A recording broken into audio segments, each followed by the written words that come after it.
مرحى يا شهر الإيمان، مرحى يا شهر الإيمان. هل هلالك يا رمضان، مرحى يا شهر الإيمان، مرحى يا شهر الإيمان، مرحى يا شهر الإيمان.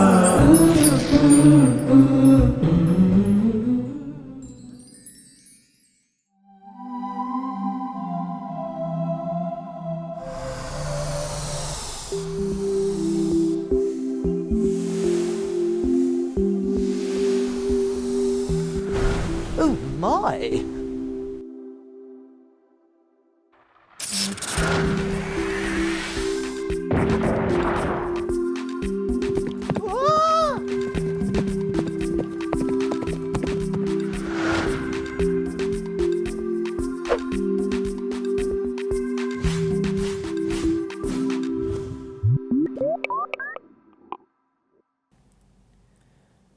Subhanallah walhamdulillah wa la ilaha illallah wallahu akbar. God is great, I tell you, eh? Oh, assalamu alaikum and welcome my explorer friends. I'm Ibn Haytham and this is my marvelous telescope. It's special because it goes back in time and can visit any place you can think of. I sit here night after night admiring Allah's wonderful creation. Come, let's take a look and see what we can see through my telescope. Subhanallah! It's the wondrous world of paper. Did you know that writing has been around far longer than paper has? People began writing over 5,000 years ago. We know from history that writing had started in ancient Iraq, which was known as Mesopotamia. After they had done this, other countries began to use the idea too. First, it was the Egyptians who used their idea, but it slowly moved around the world. Mostly, writing was used to make lists of things. But around 500 years after writing was invented, one of the first stories was written. Yes, we call it the Epic of Gilgamesh. MashaAllah, history is so interesting, isn't it? We know that writing started thousands of years ago. But what did people write on if they didn't have paper? Well, the first thing that they used to write on was clay, and they used sticks as pen. When the Egyptians started writing, they found a way of using plants to write on. What they did is take a river plant called papyrus and cut it into strips. They then made a big rectangle with the strips and squashed it all together. After a while, the strips all stuck together. This made something that was almost the same as paper, which is similar to what we have today. Subhanallah, Allah's creation is amazing. Humans can be so smart. We know that in olden times, humans wrote on rocks, clay, papyrus, and other type of paper-like material called parchment, which was made from animal skin. But where was the paper we have today first invented? The type of paper we use today was first created in China around 2,000 years ago. Because it was much easier and cheaper to make than papyrus, over the next few hundred years, paper was used a lot in the world. Now, how interesting is that, hey? Today, we mostly use machines to make paper, but if you follow these steps, you might be able to make some at home. The steps to make it are very similar to what we have just learned. First, something called pulp is made from either cloth or, just like in olden times, from tree fibers or from other pieces of paper to be recycled. The pulp is made by adding chemicals and water to the material, which is then squashed and broken down into tiny pieces. If they want to make coloured paper, then dye is also added to the pulp. Then the pulp is laid out in a thin layer and is squashed together again. Slowly, the paper is dried out until it becomes one really long piece of paper. The paper is then sent through cutting machines that cut the paper down into the sizes we want. The paper can then be sent to be used as something to write on, or maybe made into a book, like our holy book, the Quran. However, the Holy Quran is made a little differently to any normal book. First, people look to see what the computer will print onto the pages. This is very important, as there can be no mistakes. Next, they look at the papers that will be used for the pages of the Quran. They need to make sure that there are no ink spots or any other problems with the pages. Otherwise, they can't use them. The pages would then be sent into the printer, and once printed, are folded and sewn together in order. They then make the cover by sending more paper to a printer, which prints the Quran's cover design onto the paper, and then the paper is stuck to hard cardboard to be the cover. The pages are then stuck to the cover, and we finally have our finished Quran. Subhanallah, paper is so important, isn't it? Subhanallah, what would we do without paper?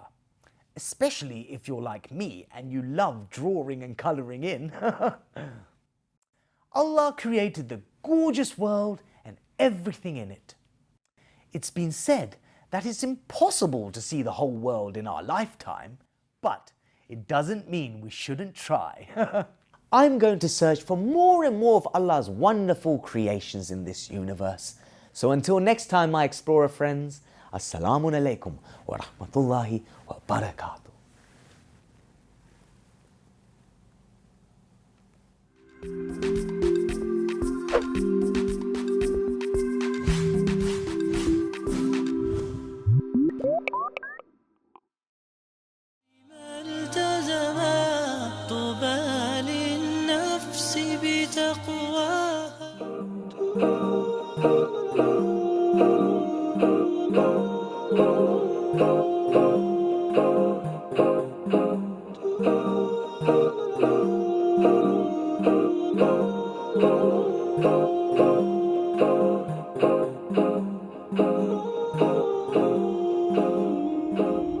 Magnificent! Isn't it, slave? Well, of course it is. For it is I, Fazl ibn Rabi, who built this beautiful mosque. Though I wonder how people would know that I donated the money to build this mosque. Sir, perhaps we should place a plaque with your name inscribed on it? Silence, boy. I'm trying to think here. By Allah, I know what shall I do. I'll place a plaque with my name on it. A brilliant idea indeed. What are you doing here, Balul? Oh, I was just passing by and I overheard your conversation. I wish to inscribe this plaque for you for free.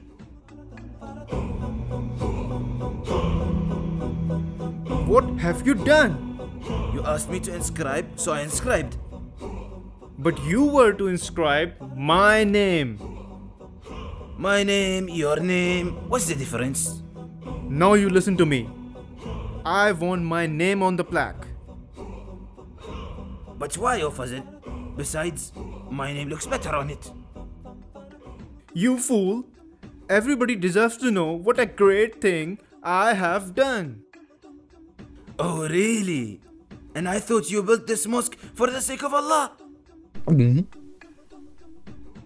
If you have built this mosque for fame, then you've lost your reward with Allah. I might as well inscribe property of Fazl ibn Rabi. Trespassers will be prosecuted. Wait. Forgive my arrogance, Balul. Verily, I am at fault. Hadn't you come along, I would have never realized the extent of my pride. But what am I to inscribe on this empty wall now? And the places of worship are only for God. So pray not unto anyone along with God.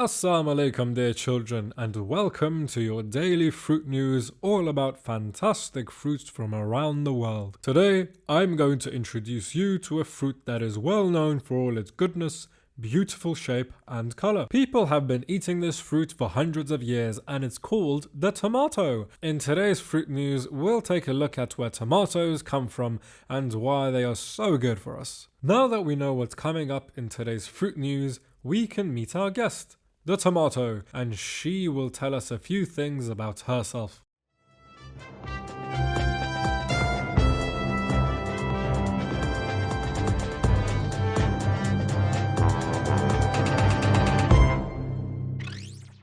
Assalamu alaikum Tahira. Walaikum assalam, Basim Banana. We're so excited you could be here. Please, tell us about where you come from. Well, tomatoes were first grown in Peru, South America, but because my seeds have been planted all over the world, we can be found everywhere. Excellent. But why are you so good for us? There are many reasons why tomatoes are good for you. I'm full of vitamins A, B and C, protein, fibers and carbohydrates, which give you the energy you need to run around and have lots of fun. I also contain a lot of minerals like iron, magnesium, phosphorus, potassium and sodium. Amazing. Why else are you good for us? I can help in the fight against bacteria and germs, help you digest your food and increase the amount of iron that there is in your blood. Tahira, you're truly an amazing fruit. Thank you for sharing this valuable information with us. Oh, that's okay. It was great to be here. And thank you to all the lovely children watching at home for listening so well. Well, that's about it for today. Thank you for joining us. See you next time, inshallah. Ma salama.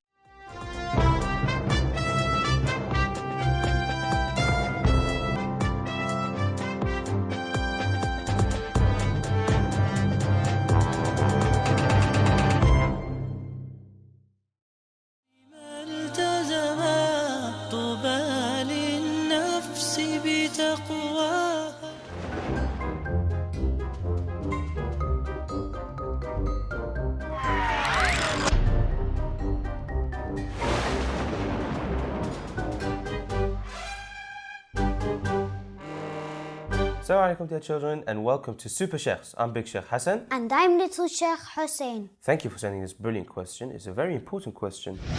Dear Super Sheikhs, what's the difference between being nice and being mean to people? Is it going to affect me? Manners is very important. Yep. Right? So do you want to answer it? The difference between it is that if you be mean to someone, you'll hurt their feelings. Mm-hmm. And that would be a bad act. Which you get a lot of? Say artful, right?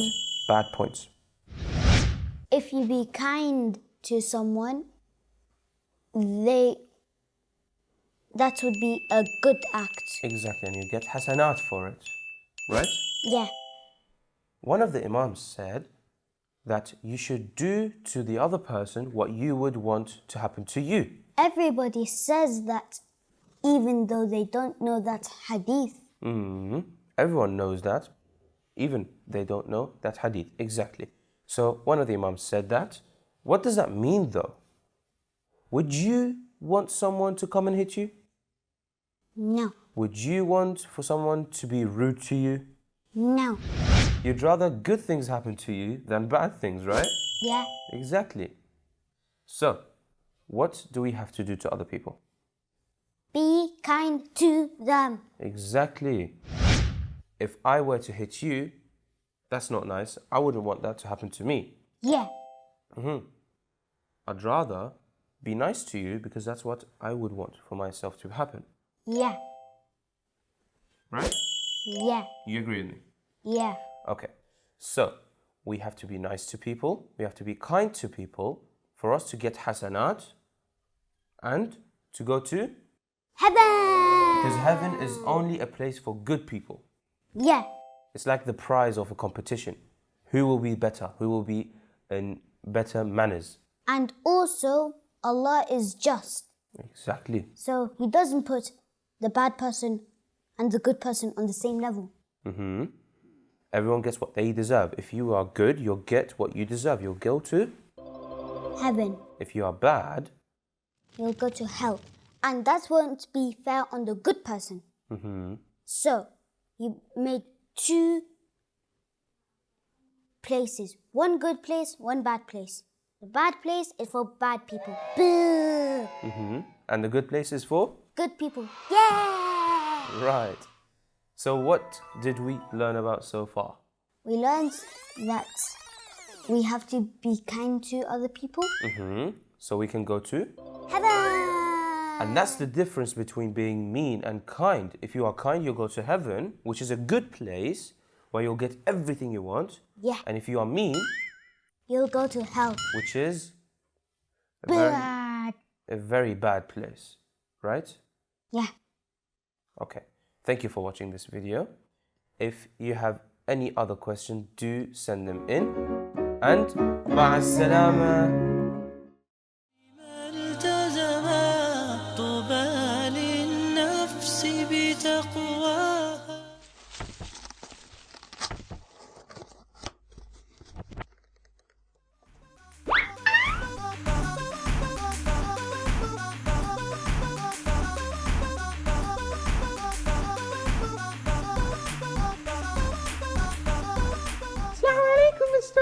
Walaikum assalam, Pip. Assalamu alaikum, children. Assalamu alaikum. And how are you today? Are you having a fabulous day? Oh, you're quite tired. How many fasts have you kept? That's a lot. Wow, that's amazing. Have you kept that many fasts, Pip? I don't think I've kept that many. That's impressive. Wow, but are you trying? I am. That's good. You know what? Let's recite salawat for the children at home. Okay. Allahumma salli ala Muhammad wa ali Muhammad. Well, you know what, children? I bet your mummies and daddies don't tell you to give up your pocket money. What are you talking about, Pip? Oh, you don't want to know. I want to know. You know what? Today, my mum, Yeah? she came upstairs. Right. And she said, Pip, Yeah. we need to have some words. Oh, what did you do? I didn't do anything. She said, Pip, Yeah? you've been saving up too much of your pocket money. Right. I said, Mum. She said, yes. Right. I said, Mum. She said yes? And I just looked at her and said, Mum. Okay. Mama, Right. are you being serious? You said that. I said, I am giving it to children. She said, oh, you are? And I said, yes. At the end of the day, Mama, I am your child. Hey. So if I give that money to myself and spend it on me, I am helping some That's children. cheeky, Pip. Why is that cheeky? You shouldn't laugh. You know what your mum was trying to say. What was she trying to say? She's saying that there are children around the world who need that money more than you. Yeah, and I need to get a monster 7,394 1322942 Guess what? What? There are some children who don't even know what a monster truck is. That wasn't a truck, it was a game console. Oh, sorry. There are some children who don't even know what a games console is. You know what? What? Well, they can try and read up on it. No, Pip, they don't even have a book. Well, How can they read up on they it? should go buy a book. They don't have any money. How much pocket money do you get a week? I only get 2 monster pounds. Do you know how long it takes them to get 2 monster pounds? No. They never get monster pounds. Well, that's their fault. It's not their fault. They should have been good boys and girls, and maybe their mummies and daddies would have given them pocket money. Their mummies and daddies. When I'm naughty, children, my mummy and daddy don't give me pocket money, so don't be naughty. But they don't have the money, Pip. They live a different life to us. Oh. We're very blessed. Allah has given us this lifestyle. We're able to buy monster trucks and games consoles. Well, what I don't understand is my mum was saying I have to make some sacrifice for some other people. That's she true. said, Pip, you should think about orphans. Pip, do you know what a sacrifice is?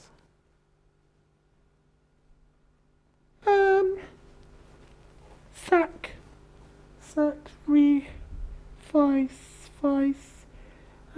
Is it when you put rice in a sack? No.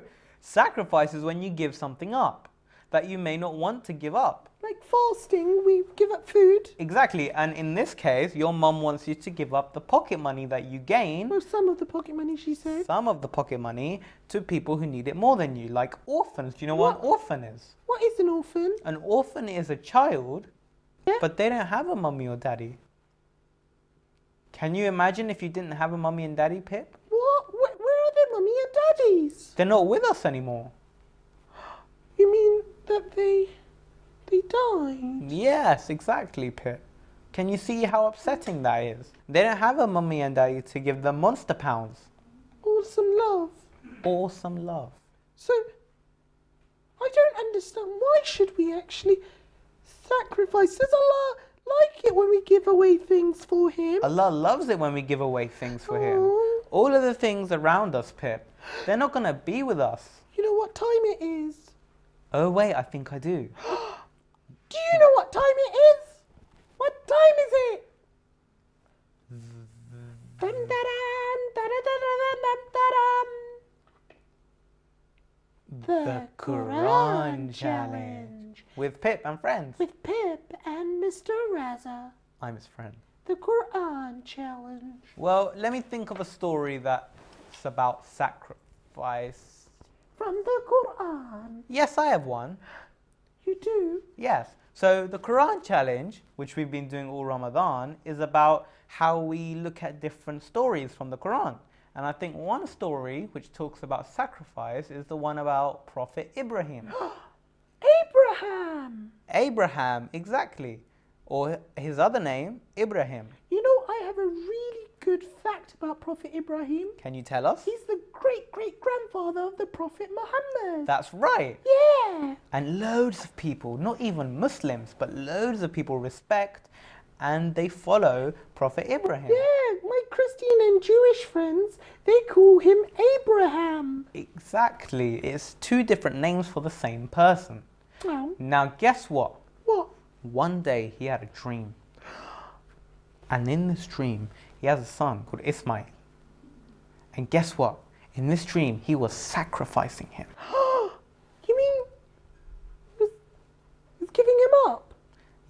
Even worse. Prophet Ibrahim once, he had a dream. A dream? A dream, and in this dream, he was sacrificing his son Ismail. Really? Yeah, He was like giving him up? exactly. He was giving him up to Allah Oh. so that he wouldn't be on this earth anymore. And he wouldn't spend time with his father. Exactly. You know, my mum told me that Prophet Ibrahim really wanted a son called Prophet Ismail. He did, He and must have loved him. it took years for Prophet Ismail to be born. Oh. So imagine having a dream saying this child that you've waited years and years and years for, give him up. So obviously after one night, Prophet Ibrahim said, you know what, this must be a dream by shaitan. This must be a fake dream. So he went about his day, and when he went to bed, he had another dream. Can you guess what was in the other dream? Same thing. Same thing. So Prophet Ibrahim knew that this was a message by Allah, that he had to give his son up. So what did he do? What he did was he took Prophet Ismail. He told Prophet Ismail first of all. But Prophet Ismail, he was a prophet too. Yeah. And he knew that if Allah is saying something, you And have this to must do be a it. sign, right? Exactly. Yeah. So if Allah is asking his dad to sacrifice him, he knows that he must be sacrificed. Can you see how much of a man Prophet Ismail was? Yes. Exactly. So Prophet Ibrahim took Prophet Ismail to a mountain. Do you know the mountain's name? A lot of people go there. Mount Pip. No, nobody goes to Mount I'm Pip. joking. Is it Mount Timbuktu? I don't think so. Shall we ask the children at home? Children, do you know what the mountain was called?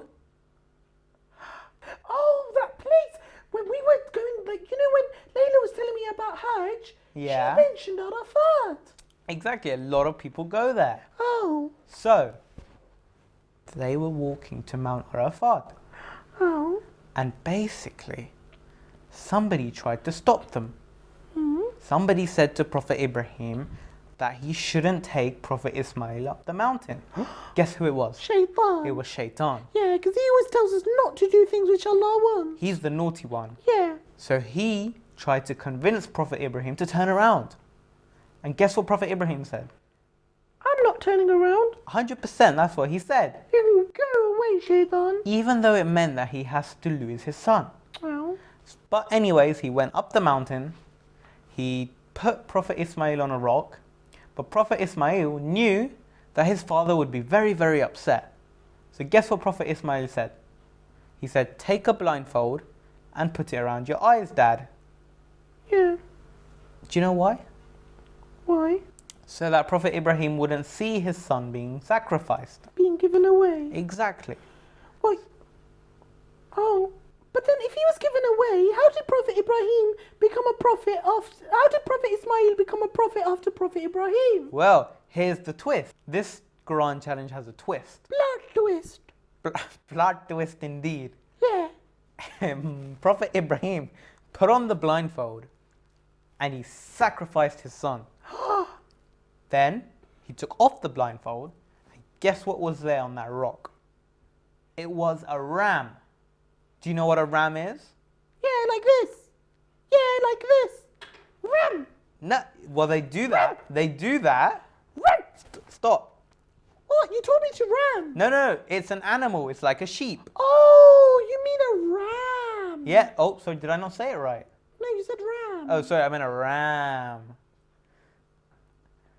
And he was like, where is my son? Guess where Prophet Ismail was? He was standing there in front of his dad. Standing there alive. Oh, that's nice. Allah, he only asked Prophet Ibrahim to sacrifice Prophet Ismail. He wanted to see if Prophet Ibrahim would. He wanted to see if Prophet Ibrahim would give up something that he loved so much for Allah. And he was going to. In the same way, Pip, you love your Monster Pounds, don't you? Yeah. Sometimes it might be better to give some of those away to orphans who need it more. Whenever I think about this story, now that I think about it, Yeah. it reminds me of another story. Go on.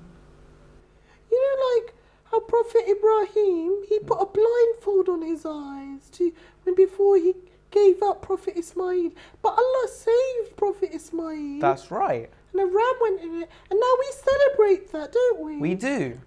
But, you know, in Karbala, Oh, yes. Imam Hussein sacrificed his youngest 6-month-old child. He just asked them for water and he got an arrow. It's like the greatest sacrifice. Imam Hussein gave that everything he had. Exactly. Is that why Allah blessed him so much? Exactly, and that goes to show Allah wants a sacrifice. Sometimes he'll take the sacrifice, like in Karbala. Sometimes he won't take the sacrifice, like in the case of Prophet Ibrahim. But all the time, whenever we make a sacrifice, Allah will always bless us in any way. Exactly, Pip. Yeah. Oh, that's really nice. Did you learn a lot? Yeah, I think I'm going to give some of my money to Are you? yeah, to How the much? orphans. I think I'm going to give half. Half, that's fantastic. Can I have the other half? No. Oh, right. I'm going to keep that to save up. For what? What are you going to buy? Well, I was thinking of getting the monsters, the 5,666,239. Yeah. But now we've been speaking about, you know, all this thing about Arafat. I want to save up and probably go to see it for myself. Wow, are you going to go to Hajj? I would love to go on Hajj. Can I come too? We should go together. Done. Will you come on Hajj as well? My They mummy will. told me in the month of Shahr Ramadan, Allah chooses the people who will be invited to Hajj. So we should pray every day in Ramadan that Allah invites us to his house, the Kaaba. I agree. Will you pray for Pip and his friends? And we'll pray for you. We will. Till next time. Ma salam.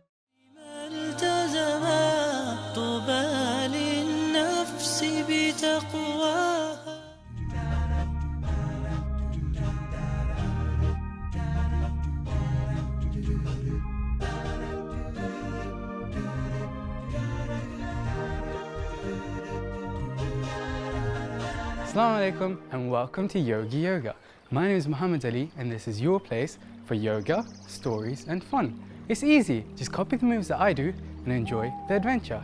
We always start by sitting our bottoms, crossing our legs and taking both our hands onto our heart and saying our secret yoga code word, which is Bismillah. We always start with Bismillah with any action that we do by remembering Allah. So on 3, 1, 2, 3. Bismillah. Can anyone guess where we are today? How about we look through our binoculars? We'll make our hands into crab claws, place them on our face, and look around. Wow, I think you guessed it by now.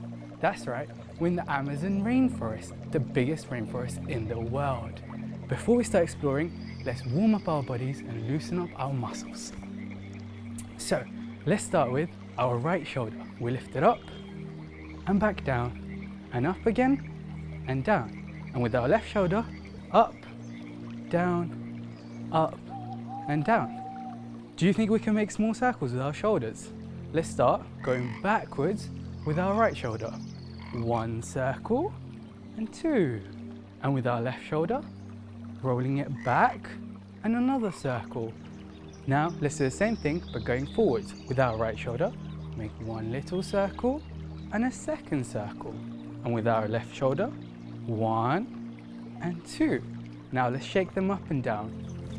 Alright, now that our shoulders are warmed up, let's do the same thing with our necks.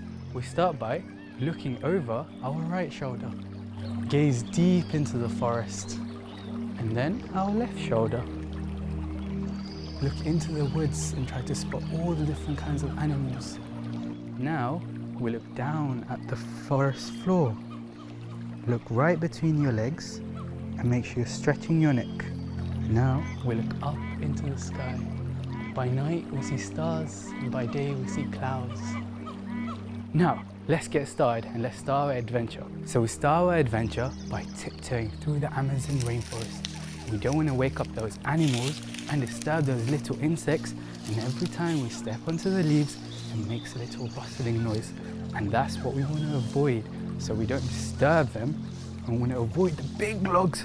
Take big tiptoes over the log and over again and walk deep, deep into the woods. And on our way, we see tall trees. Let's together make a really tall tree. What we do, we stand on both our feet, raise one of your legs, lean it against the other, and put your arms above your head as tall as you can, and breathe in. Breathe out. And again, breathe in and breathe out. Let's do the same thing with the opposite leg. Raise your leg, lean it against the other leg, make sure it's firm on the ground. Raise your hands above your head and breathe in. Breathe out. This time, we're gonna go as tall as we can. So, as far as you can reach, breathe in and breathe out. And relax. Now, tall trees aren't the only things you find in the Amazon rainforest.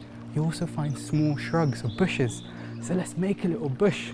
So we'll sit on our knees and cuddle ourselves up, down, put your body against your knees and huddle. Now, we're gonna breathe in and breathe out. And one more time, breathe in and breathe out. Now, on the trees you notice one of my favorite animals, or the prettiest ones in the Amazon rainforest, all the different kinds of parrots. My favorite one is the red parrot. Hello little butterfly. So let's make a red parrot. Parrots sit on trees, bending their legs, just like this. Now we pretend to be a parrot with our wings, and every time we inhale, we're gonna lift our wings up, and exhale, gonna lift them down. So let's do it together. Like a little parrot. Did you know that the fastest animal in the Amazon rainforest is the cheetah, and it goes up to 70 miles an hour? So now let's go into our cheetah position. We start off in almost like a push-up position, lay our palms on the floor using our tiptoes, and then take one leg and lift it above the ground. If you find it difficult, you can rest on the ground. And here we gotta breathe in and breathe out. If you want to make it more difficult, just like a cheetah, back to pounce, breathe in, breathe out. Let's do the same thing with our other leg, on our tiptoes, lift it up, and I want you to make your cheetah noise. All right, breathe in and breathe out. Breathe in one more time and breathe out. I would love to be able to run as fast as a cheetah. Another really cool animal that we find in the Amazon rainforest are snakes, and they come in all sorts of different colors and shapes and sizes. Sometimes they're even poisonous. Shall we go into our snake position? We lie down on our stomachs, like so, and then point our tiptoes outwards and lift our bodies up. Stretch your back and use your elbows, or if you can do it even further, try to stretch your back even more and keep your arms straight. And look straight, breathe in and breathe out. Just like a snake, a slithering snake. Breathe in, inhale into your chest and exhale. Let's do it a third time. Now, as we move closer towards the water, we find big, scary rhinos. Now, rhinos, they look quite lazy, but in reality, they're really, really strong. Shall we make a rhino pose? Rhinos have a big horn, so what we're gonna do for that, we're gonna start off on our fours, lift one of our legs, kick it back, and take the opposing arm and lift it forward and balance. Now, as a rhino, let's breathe in and breathe out. Now I want you to make your mean rhino face. Grrr. Breathe in and breathe out. Now, let's do the same thing with the opposing arms and legs. Bring them back in, lift your leg up, kick it back, and lift the other arm up, balance. And now, like a rhino, breathe in, breathe out. With that mean face, breathe in and breathe out. And bring your arms back into your body. And lastly, once we reach the water, we find the scariest alligators.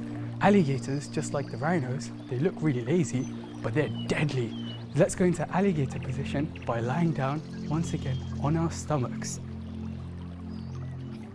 On our stomachs, your arms straight, lift your head up a little bit, and breathe in and breathe out. Once again, breathe in, breathe out. This may not look so scary, but I think alligators are.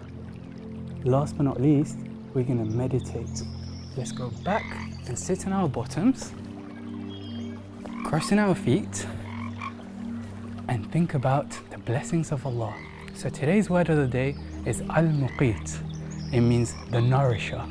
Think about the Amazon rainforest. Close your eyes and imagine that you're in the real rainforest. And think about how Allah has nourished us and the animals, the way the ecosystem operates, how different animals interact with each other and survive of the nature. And think about how the Amazon rainforest is a source of food for us by providing us with oxygen and amazing, beautiful trees and forests.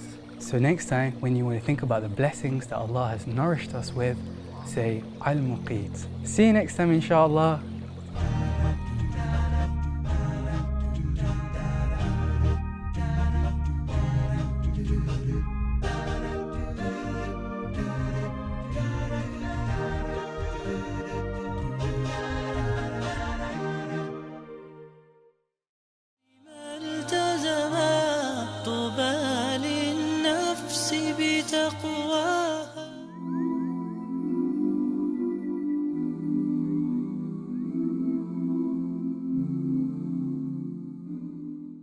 Hello, assalamu alaikum. Kevin, look what Bird sent us. Bird loves going on holiday. He sent us a postcard. But truly, there is no place like home. Just like the home in today's story. Little Homebird is written by Joe Empson. Little Bird loved his home. Each day, he sat on his favorite branch. He ate his favorite food. He listened to his favorite music. And he looked out over his favorite view. Thought Little Bird. Home. But one day, the wind blew cold and the leaves started to fall. Little Bird's big brother wrapped his wing around him. Little Bird, he said, did you know a home can be here or there? It may be near or far, big or small, and even hot or cold. And sometimes you can have two homes, just like us. It's time to fly south to our winter home, where the food is plenty and the wind's breath is warm. Little Bird felt sad at the thought of leaving his home. He would miss sitting on his favorite branch, eating his favorite food, listening to his favorite music and looking out over his favorite view. But then he had a good idea. He would take all his favorite things with him. Then, wherever he was, it would always feel like home. All the birds gathered and their long journey began. And higher the birds flew. Higher, higher. And Little Bird followed with all his favorite things. Little Bird tried to follow close to the other birds' tails for the fear of getting lost. But soon he had to lessen his heavy load. So with a splish and a splash, his favorite branch found a new home, much to a dog's delight.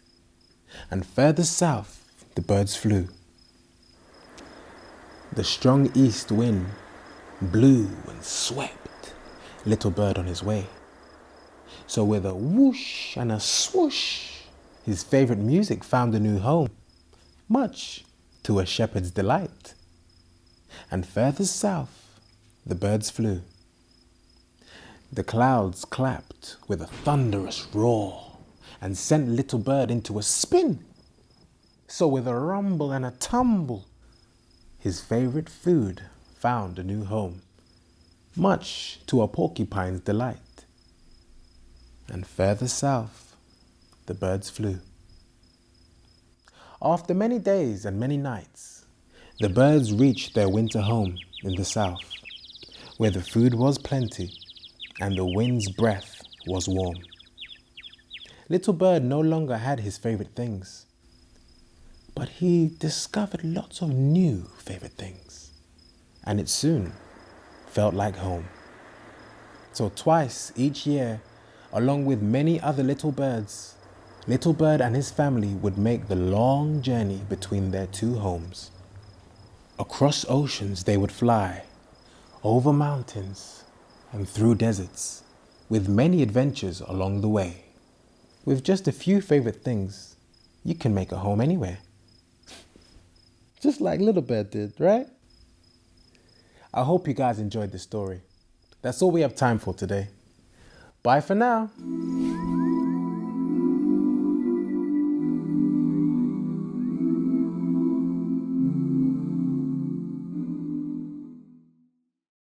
مرحى يا شهر الإيمان، مرحى يا شهر الإيمان، هل هلالك يا رمضان، مرحى يا شهر الإيمان، مرحى يا شهر الإيمان، مرحى يا شهر الإيمان.